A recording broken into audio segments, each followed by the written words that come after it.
Hello and welcome to The Prodigal Life. I'm Deacon Harold and joined as usual by Ellen and Nick. And we are here to help you move your faith more deeply into relationship with our Lord and Savior Jesus Christ and to connect it to your everyday life. Oh, you're setting my heart on fire, Deacon. Yes. Ellen, what are we talking about today?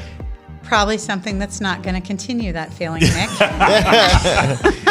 We're going into the 7 deadly sins, which are... Can we talk about something else? No. We're going to talk about pride. We're going to talk about greed, wrath, envy, lust, gluttony, and sloth. And I'll tell you, a couple of those words, most people, they're not used in traditional everyday language. So, sloth is not a word. I mean, we know what a sloth is, and that should give you a clue. But, wrath is kind of a big word, and, pride is a huge word. So Deacon is going to give us a little bit of history about the 7 deadly sins and then probably some theological basis for them so that we can actually talk about them in our lives and in the world. Well, just very, very simply, these 7 deadly sins are called vices as opposed to virtues. Got it. Right, so we have virtues in the church, we have vices in the church. Like the word vice is the root of vicious. Like you are someone, and I think we use the word vicious in our society in a way that is not. It doesn't reflect well enough the scope of that, right? So to be virtuous, the opposite is to be vicious. I think vicious, and I think about an animal that wants to eat me. Right. True. Yeah. Go on. Yeah, Sorry. Yeah. No. That's fine. That's a good connection there. And so what happens with vices? Vices help to engender other sin. See, so and that's why. And these it's particular like the gateway 7, drug. yeah. So these 7 help proliferate other sin and the continuation of sin, and that's why they're so deadly. And remember, we're talking about the deadly sins here. We're talking about sins that lead us into mortal sin. Correct. Right, because mortal or deadly sins, the same word actually in Greek. But sins that cut us off from God's life. Right, so the criteria for mortal sin is has to be grave matter, right? The sin, and the benchmark is simply violation of one of the 10 commandments, and the sin is done with full knowledge and deliberate consent of the will. If those 3 things are present, you have lost sanctifying grace. You need to get to heaven, and if you die in a state of unrepented mortal sin, you're going to hell. Amen. That's such an important. Unrepentant. Right, that's the key. That's so important. Because why is it important? For a couple of reasons. One, the normal way that you repent of your sins is confession. But say you're on your way to confession, there's a car accident, you're dying. Right. And you can pray to God, and he right? knows that you were going to confession. But that's between you and him, right? I mean, on earth, the church does have authority to forgive sins in the name of Jesus. But when you're in a situation like that, it's between you and God. So God knows whether your sin is forgiven. God knows whether you're contrite or not. But that's why I say, it's unrepentant. So you can still repent, but the guarantee is with the sacrament, not with your one-on-one thing. Although it's still, of course, you can still be saved that way too. But another nuance that's super important that you were identifying when you were listing the 3 criteria for something to be a mortal sin. One of the ones that I think is so important for us to consider. I think we talked a while back in another episode about, it wasn't in an episode. It was in one of our patron doses. I was talking about how everyone has a story and you don't know what other people are going through, what pain they're suffering, whatever. So don't judge them, just love them. And the connection for me to that criteria about you have to have the freedom to have committed that sin. There's so much nuance and psychological dynamic at play related to when we commit sin or when we do something that isn't good for us. And because of that, for example, it is a different type of sin for someone who is addicted to alcohol to overindulge in alcohol than it is for someone who is not addicted to alcohol to overindulge in alcohol. Correct. Because that addiction, gluttony, right? That addiction, it hinders or dampens our freedom to choose, and so we can't judge others in their degree of mortal sin or not because we really don't know all of the dynamics that play inside their hearts. That's right. Less is the culpability of the sin. Right. Yeah. Yeah. Exactly. No, that's a great point. That's a great. We talk about freedom here. Free right? will. I mean, God's all about for example, free will. say you get carjacked. Right. And the guy tells you to drive and the red light. And He said, kill no, keep somebody. going. And you kill somebody.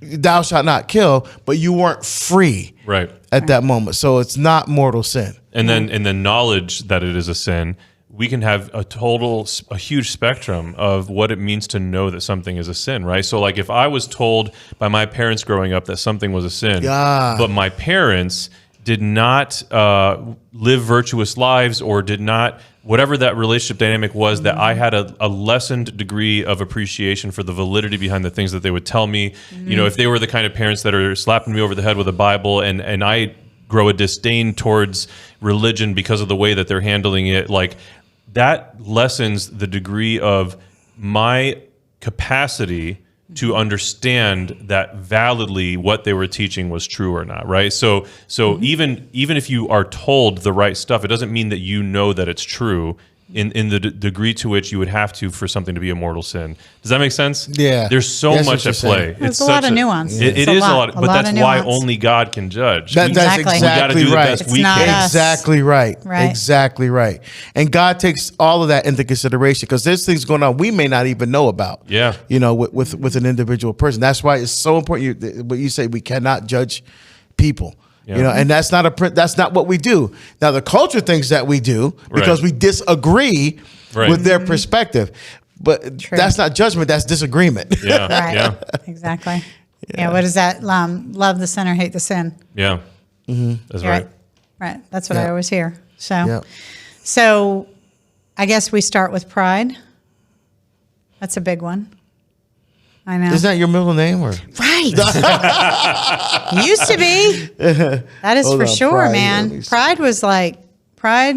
I mean, and pride still rears its ugly head. I mean, because the devil, what's the one thing the devil can't do?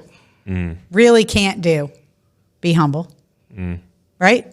Yeah. If you ever want to slay him, Yeah, he chose his lane and Go he's to locked humility. into it. So right. Yeah, that's his Yeah. lane. But I mean, if you ever want to slay the devil, if you ever want to take away, humble yourself, whatever that looks like. You know what I mean? Admit you're wrong, ask for forgiveness, like lower, you know what I mean? Like just take yourself out of that position of I'm superior and put yourself in the I'm not superior and I'm a sinner. And it just trashes him because he can't fight against that. It's not in his wheelhouse.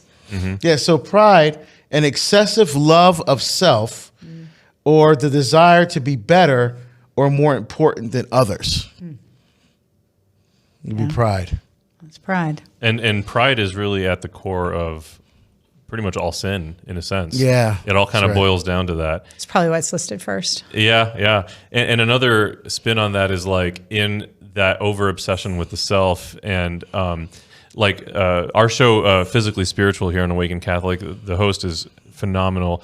And he talks about, Andrew Reinhardt talks about how at the heart of when we sin, it is fundamentally a distrust of God, that he doesn't have our best interest at heart. And really that's pride because we are assuming that we can take better care of ourselves than God can. And that's pride, you know? And so we distrust God, but we trust ourselves more than we trust God. It's amazing. And that's from the devil. Yeah. Like literally. I Yeah. mean, because you look in Genesis chapter 3, that's what it was all about, was pride. You know, God established everything. That should have been good enough for our first parents. God said it. God's the creator. We're in relationship with him. Done. But what does Satan do? Satan tried to make them their own gods. You don't need God. You're your own God. Don't trust what God says. Trust what you believe. God's a liar, you know, but believe in whatever trying to hold truth. you back. Yeah, exactly. And that was it. So she saw the tree was good for food. It was a delight to the eyes. It was desired to make one wise. That's pride because she didn't see it that way before. But now when you focus on the self and not making a gift of yourself and not trusting God, that's when you start having problems. That's when the pride kicks in. And I think we've all struggled with it. Oh, man. Well, I mean, for kidding. marriage, Mercy. like marriage is a huge place where pride Really? yeah. is an issue. I remember once I came home from traveling, and that's when we had the minivan. The kids were younger, and the light was on inside. The dome light was on inside the van, Oh no! And and what happened was because we allowed the kids to read, because everybody's their assigned seat. So the rule is, when we pull down our street, you turn off your lights, because we're about to pull into the driveway. So obviously someone must have forgot. So the next morning I said, hey, hon, I came back last night, the light was on, and I turned it off, but I said the light was on the thing, She goes, oh, yeah. I think it was Benjamin. Somebody forgot to turn their light up. I forgot to double check. That's my fault. Okay, no problem. A few weeks later, I come on, lights on again. I was like, what the heck? So I said, hon, the light's on in advance. She goes, I know, we were cramming groceries in, and the kids were helping, and I forgot to make sure that I was okay. I came back third time. So now I'm getting upset. Right.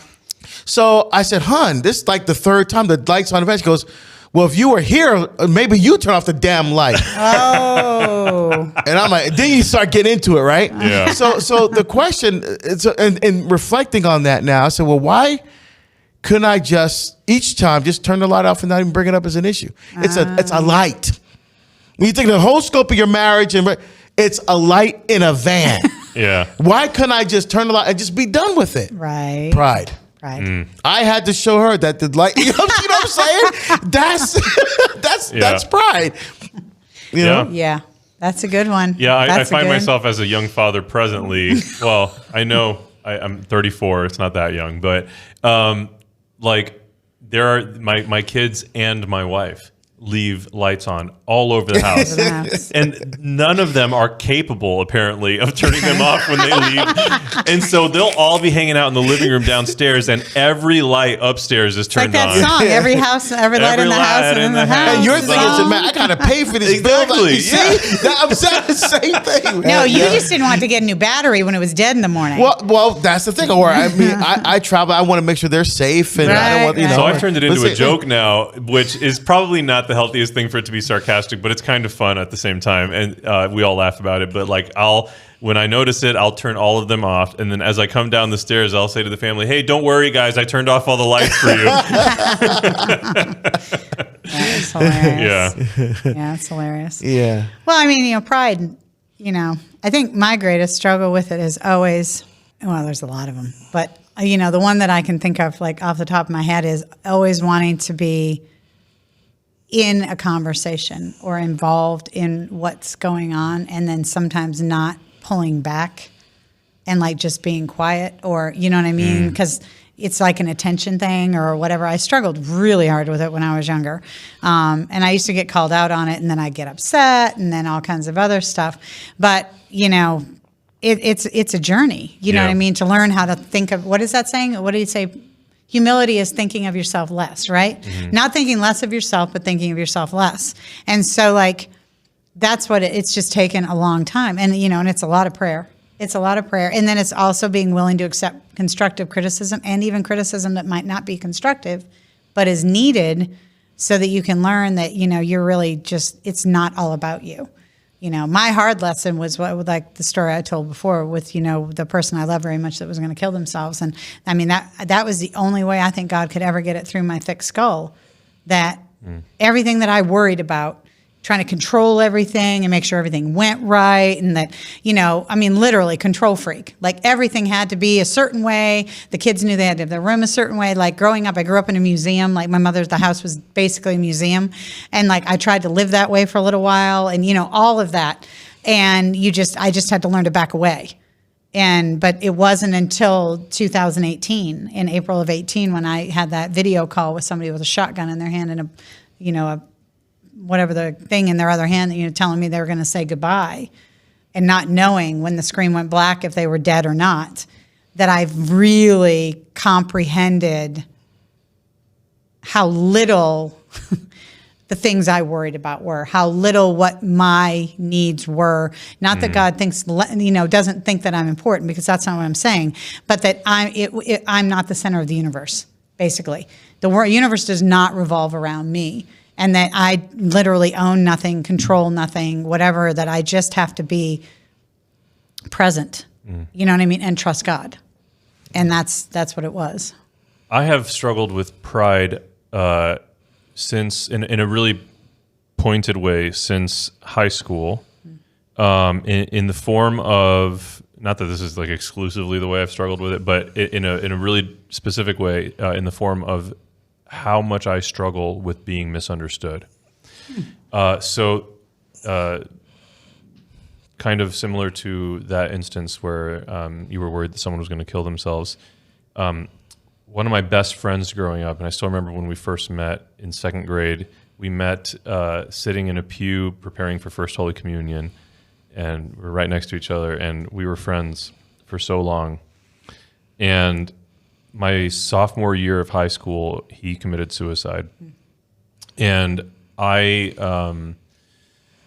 in processing that and grappling with it, I was sitting in detention or something at some point for tardiness, repeated tardiness, I think.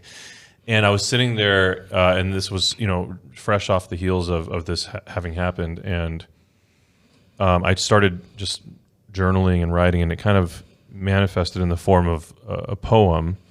And because I'm me and I'm a musician and I express myself through music, I ended up composing a requiem around this poem that I'd written for him.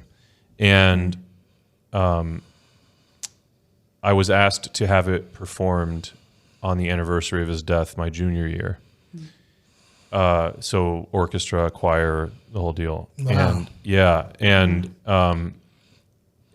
And it got a lot of press,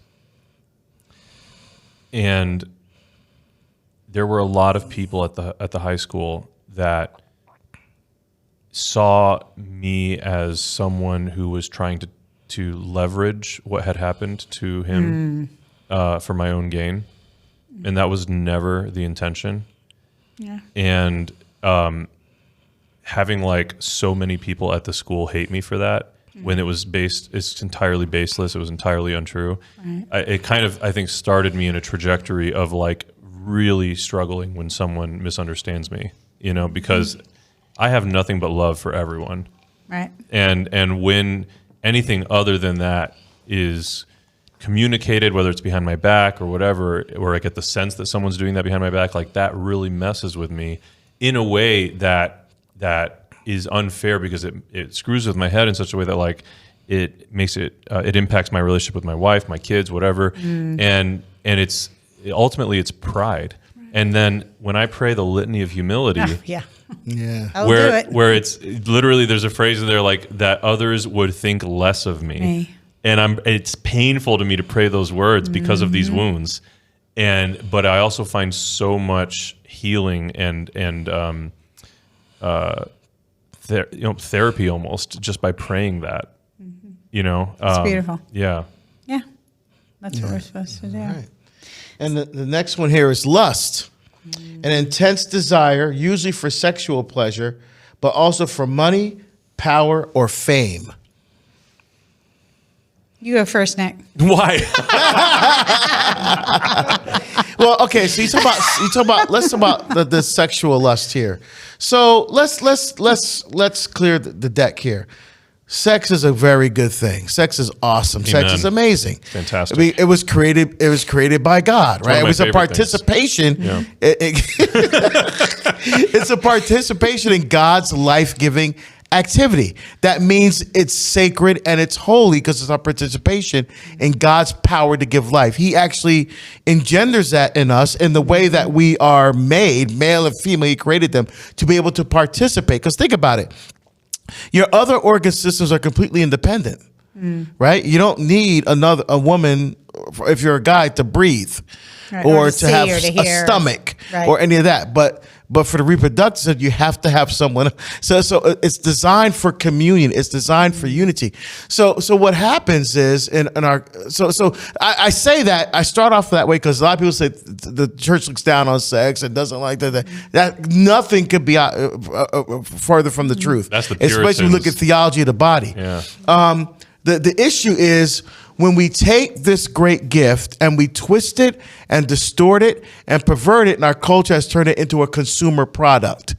Right. We spend $3,000 every second on pornography in this country. $3,000 every second. Human trafficking is a multi-billion dollar industry. The sexual exploitation of boys and girls. So there's an orderedness and a sacredness within human sexuality, and there is a disorderedness and a sinfulness, and this lust. It helps to engender that, helps to perpetuate that continuous sin of pornography and masturbation and contraception, all these other things associated with it. Right. Which goes completely against what God wants. Yeah. Yeah. Yeah. 100%. So contraception, for example. Contraception means it literally against life, right? Well, it's like you telling God that you know what's better than what God wants. Yeah, and it's not about like a limited number of kids, because the church doesn't teach how many kids you're supposed to have. Mm-hmm. Church says so just get as many kids as you could possibly have. Church doesn't teach that. We have natural family church says planning. be open to life is what the church says. Mm-hmm. It's a prudential decision on husband and wife how many kids they want to have at a particular, and they look at all the factors associated with that. And God has given us natural family planning. I mean, the way a woman's body is designed, there are times you can get pregnant, and there's times you can't get pregnant. Yeah, and that's the biggest thing is like there's so little information out there to the general populace, even amongst medical professionals, about the female reproductive system.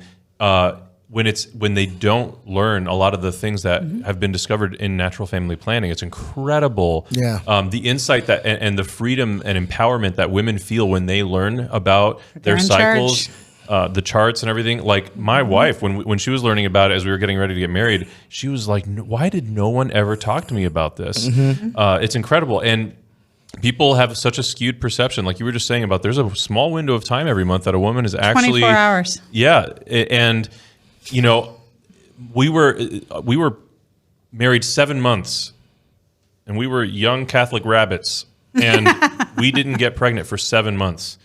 It's not like the moment you have sex without contraception, you get pregnant. That's only if you're in high school. So in real life, that's not how it works. God is in charge. Yeah, exactly. But yeah, it's a very small window, and it's just, I think it's intentional. The whole contraception thing, it's intentional to cripple you so that you do not have to think for yourself. Yeah. So that you do not have to be responsible for your own body and your own choices. Mm-hmm. That's what contraception is. Because I know there's some people that have to take it for medical reasons, and that's a totally different conversation. If your doctor says that you need to be on something because there's a medical condition that they're trying to do, that's different. Well, even in a lot of those instances, it's wrong because the doctors are working, again, blinded by what is expected of them in the medical community. The contraceptive pills are assigned for things that they don't need to be assigned for as a Band-Aid instead of, hey, why don't we do a hormone test on you? Why don't we see if you have, plaque developing and all, and if they had But there are some that are legitimate. And I've known a couple of people that it was truly a medical, because they didn't want to be on it. Yeah, but it's what they had to be. But they're just passing it out like Skittles. Yeah, I think one of the things that that people need to be aware of, again, lack of education, is the work of Dr. Hilgers and the folks at the Creighton University are doing in this area, because I know couples that could not get pregnant, and they were told, "Well, just go to in vitro fertilization." No, we're Catholic, can't do that. Well, how else are you going to get pregnant? Well, they went to the Dr. Hilgers and the folks there at Creighton, and using techniques of natural family planning and hormone tests, they were able to get pregnant. Correct. Yeah, because it's kind of like, I think we get lazy, and we want what's easiest. And like our lives are busy. And so people are like, oh, if I just take a pill, then I don't have to worry about it.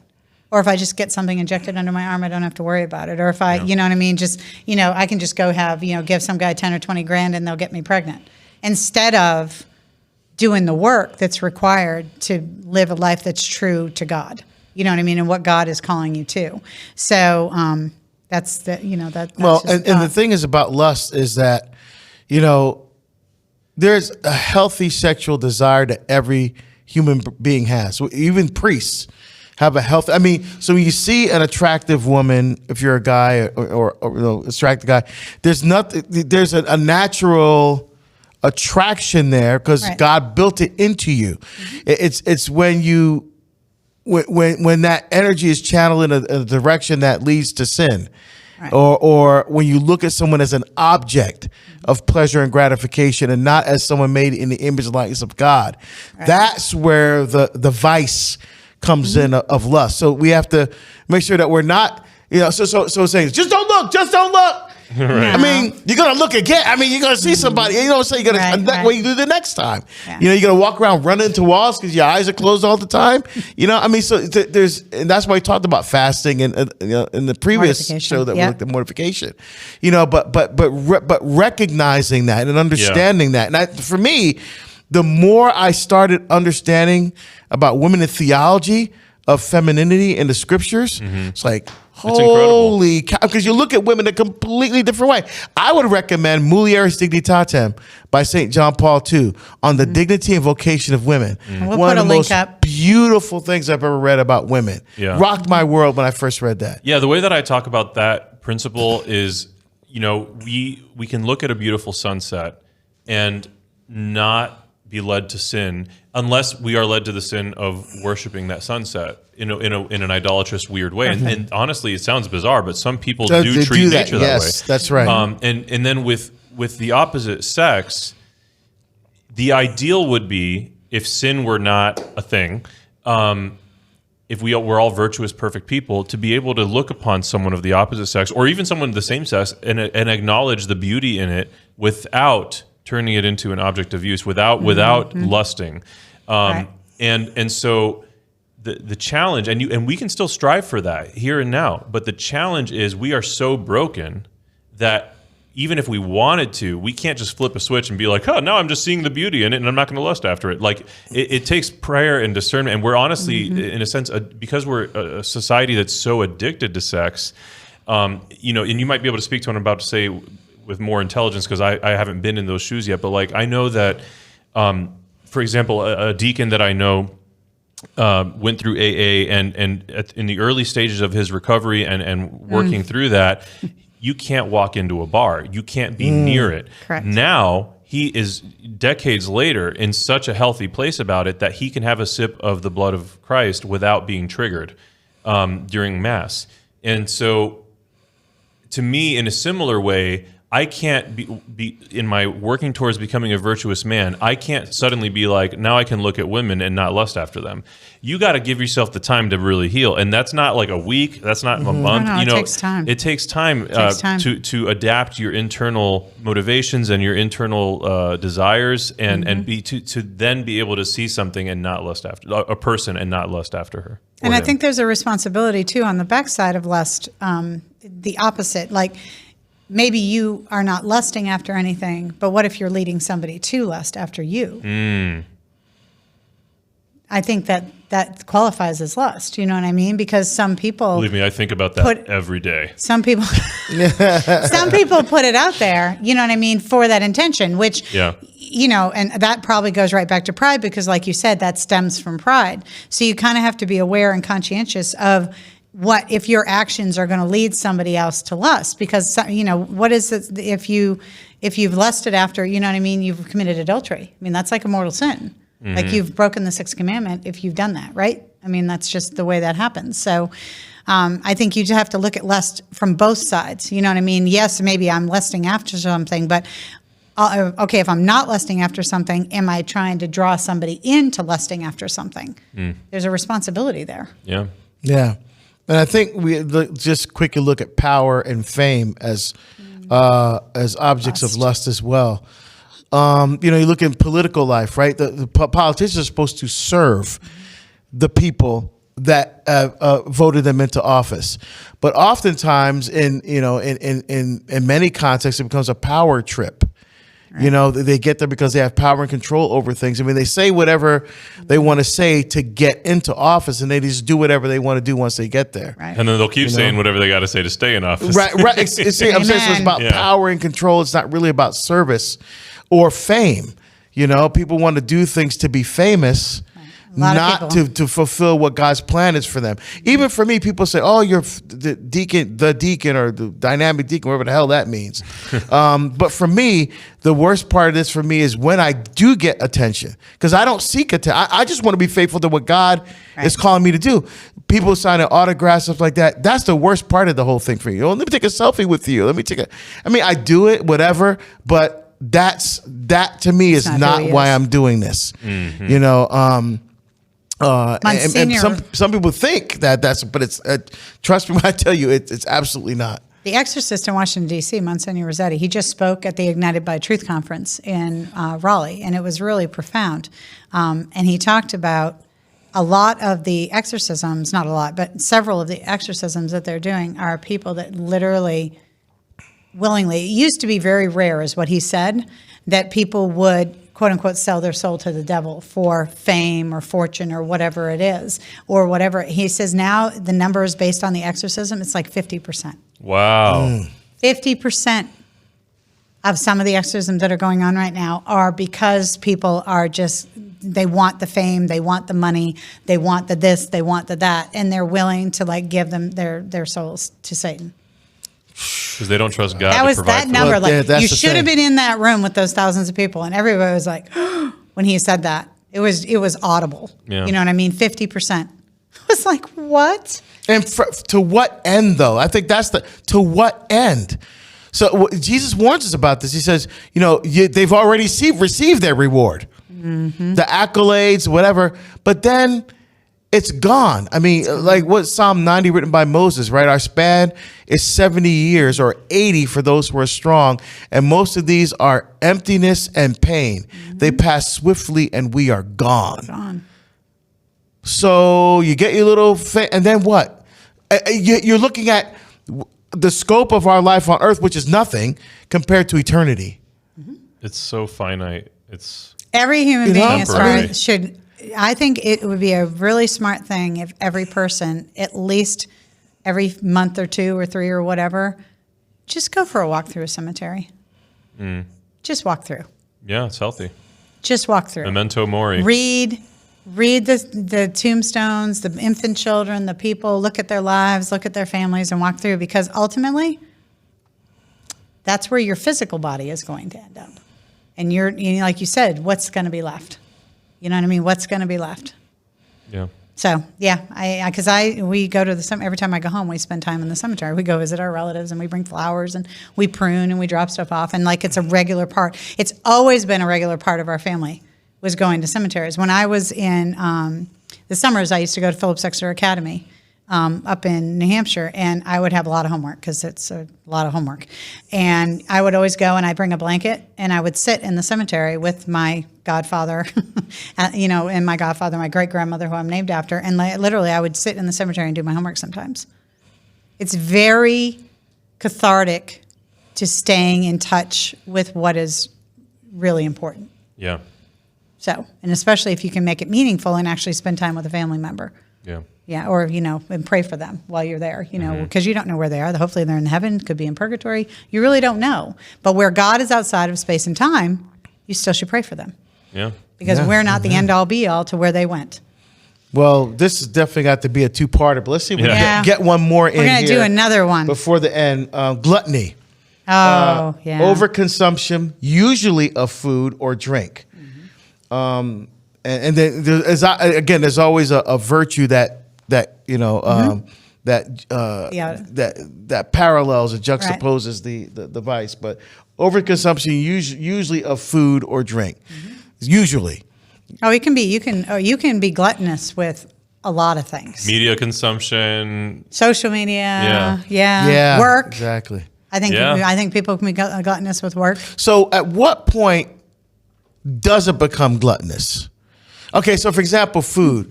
There's nothing wrong with enjoying food. Food is awesome. There's so many great things to try, so many great tastes to explore, and that's fine. And eating till you're sated, that's great. But what we're talking about is going beyond that, right? Yeah. Right. So an example of a man I know that I think lives out what you were just describing, that's healthy, just went on a pilgrimage with Awaken to Holy Land. And this guy literally will not turn away anything. He'll try literally anything because he just wants, he loves life. He wants to experience everything there is to experience. And so they bring him a literal entire fish with the eyeballs in it and everything. He's like, I'm going to have it, or like he was telling me stories about some of the crazy stuff he's eaten because he just wants to try it all. And where this stems from is he doesn't have long to live. And he appreciates that cemetery walk every day, right? Yeah. He doesn't literally do that every day, but that's the mentality, the His life spirit is in a behind cemetery walk. Exactly. Yeah. And so I'm watching this guy just love life. He struggles to walk. He uses a cane.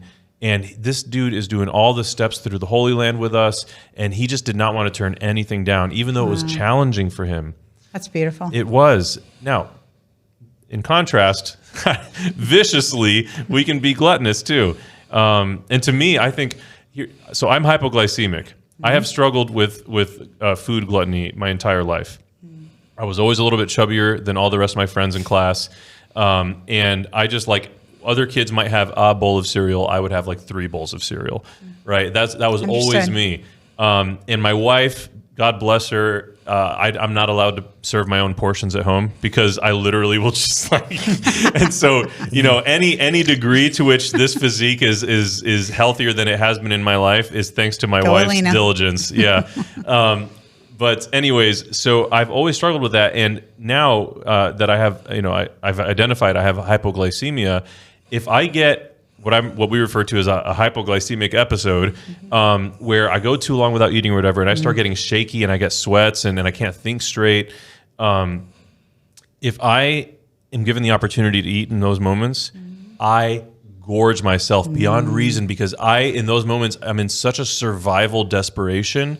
And it makes me think about, again, that original sin, because it's like I am having to save myself in this moment. I have to make sure I eat, and like there's almost like an evolutionary thing that takes over. It's like you gotta eat because you don't know when the next time is you're going to be able to eat. And it circles back to this like not trusting. I trust myself to take care of myself more than I trust God.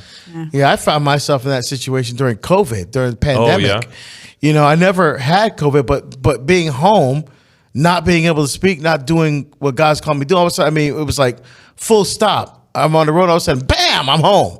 And so what do you do? I was a little angry. I was a little depressed, not like mentally like, I'm depressed. I need to see a doctor. But just down, like, what do I do now?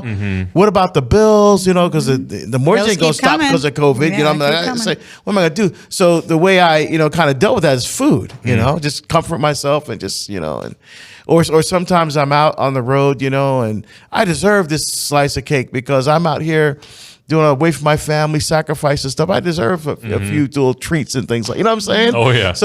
But those things can become, sinful.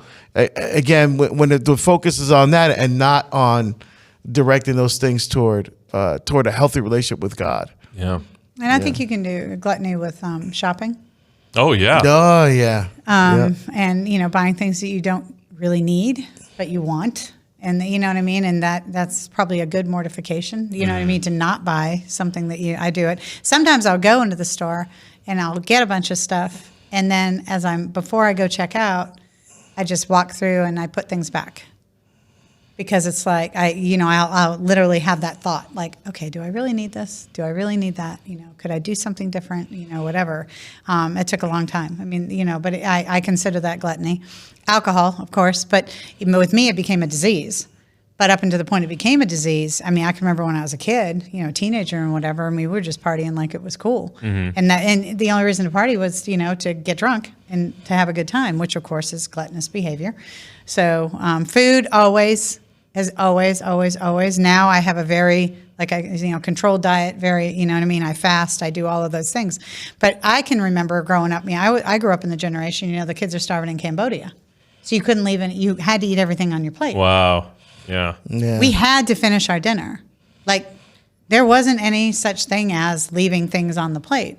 That just didn't happen. I wasn't raised with leaving things on the plate. I'm not saying it's a bad thing. It's just, I can still hear it. There's kids starving in Cambodia and you couldn't, you didn't finish your chicken or whatever. I used to hear there's kids starving in Africa. That's what Yeah, I was told. yeah, that's right. So and it kind of messes with your mind, I'm trying to think about other gluttonous, type behaviors. And I suppose there's so many of them. Those social media you were talking about before, right? Oh, yeah. That's a big you one. spend hours The and endless, hours the and infinite hours scroll. and hours games. Oh, and you can lose scrolling 2 and hours things. and not even blink. Yeah. Oh, yeah. Where it becomes sinful, Right. Where, your prayer life, there's no prayer life, or you don't go to church or you do this other thing. It becomes so obsessed with these other things that it takes away from your relationship with God. Yeah, if the first thing you think in the morning is, I got to see what the Wordle is today. I got to do the Wordle. Well, maybe the first thing you should do is pray, and then you can do the Wordle. You can do the Wordle. Yeah. So we're going to come back for a second episode to finish the 7 deadly sins, because who knew? There was just so much to talk about. But thank you for joining us today. Please go to the awakenapp.io and download it onto your computer, desktop, or tablet. And then you can go to your Apple Store or your Google Play Store and get the Awaken app with the sun and download that onto your phone. And then you can get lots of podcasts and prayers and messaging apps and music and everything else. And then Deacon is going to tell you how you can support us, because any donation you can make, we appreciate. And if you're a patron, you're going to get extra stuff. If you look at the patron page, you're going to get private messages. You're going to get all kinds of stuff. You're going to get signed books, depending upon the level. And if you're really, really generous, you might even get a free pilgrimage. What? Here's Deacon. Yeah, so just go to theprodigallife.com and you'll see the different levels that you can support us, the different monthly giving levels. And as Ellen just mentioned, there are different benefits at each level, and we've aligned them with the different levels of angels. So be that wonderful angel of God and support the Prodigal Life. Thank you very much. God bless you.